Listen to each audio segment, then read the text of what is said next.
I'm often asked if I can recommend any good psychology books to read, so here is a list of non-fiction books on a range of topics that will not only introduce you to some big psychological ideas, but also hopefully inspire you to read and explore psychology more for yourself. And I'll share an insight from each of these books so that you can have a little flavour of what to expect. If you're interested in any of these books, you'll find affiliate links in the description below. By clicking on those links, it doesn't cost you anything extra, but I may receive a small commission that supports this channel and helps me make more content like this for you. First on the list is the book Outliers by Malcolm Gladwell.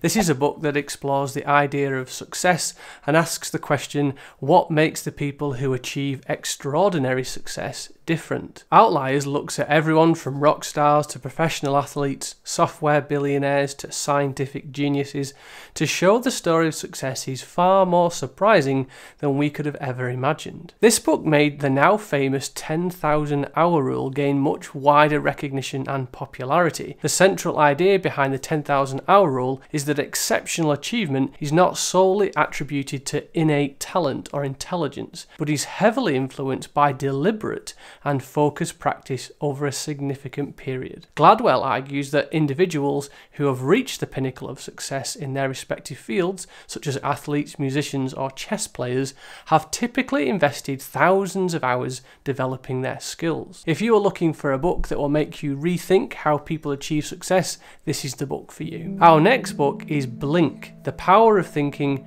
Without Thinking, also written by Malcolm Gladwell. An art expert instantly spots a fake. A cop decides whether to shoot. A psychologist accurately predicts a couple's future in minutes.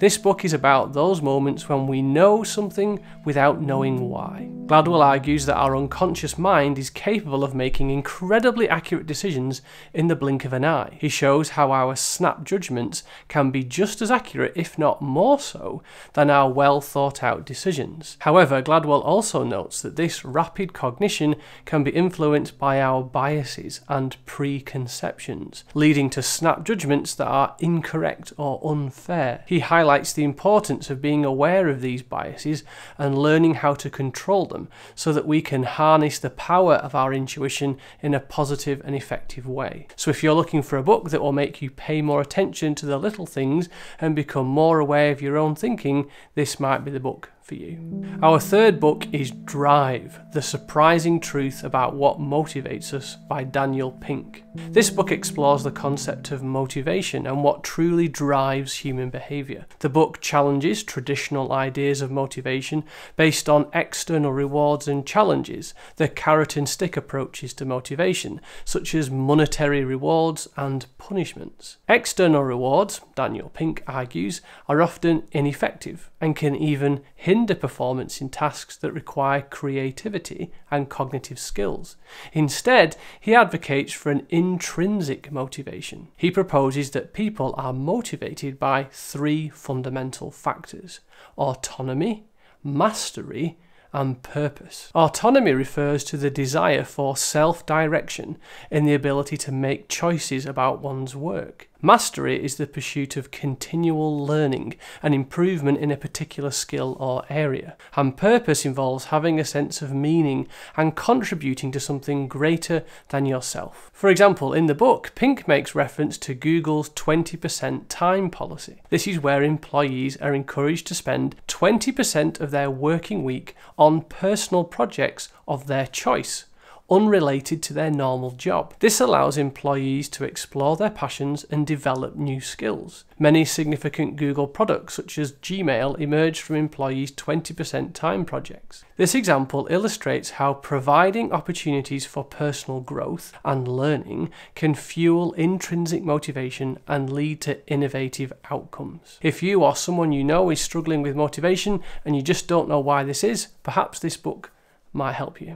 The fourth book is Black Box Thinking by Matthew Syed. This book is about the importance of learning from failure and adopting a growth mindset in order to improve our performance in all areas of life. Black box thinking gets its name from the world of aviation, where a black box is a device that records flight data and cockpit conversations, providing crucial information when accidents occur. This book takes this idea and explores it in a range of areas, notably contrasting the world of aviation with the healthcare and medical world to illustrate the benefits of a growth mindset that embraces failure as a necessary step on the path to success. Matthew Syed argues that many individuals and organisations have a fixed mindset that views failure as a personal or organisational flaw rather than an opportunity for learning and growth. This mindset creates a culture of blame, defensiveness, and resistance to change. I wonder if you can relate. When we fail,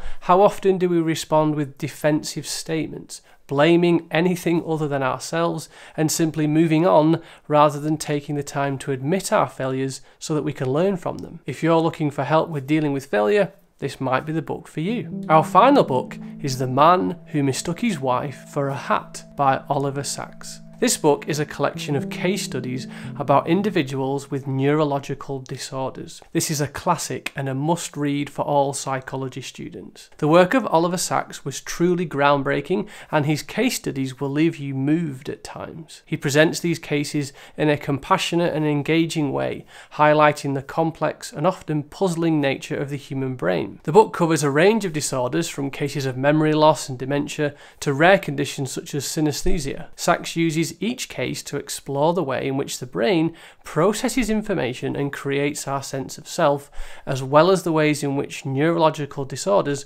can disrupt these processes. For example, Sacks describes a patient with visual agnosia, a neurological condition that causes the inability to recognize familiar objects or faces. As one of his patients left Sacks' examination room during his first visit, this man momentarily grabbed his wife's head, thinking it to be his hat. This is a great book to learn about some unique disorders and make learning about the brain come alive as you read about the individuals Oliver Sacks encountered.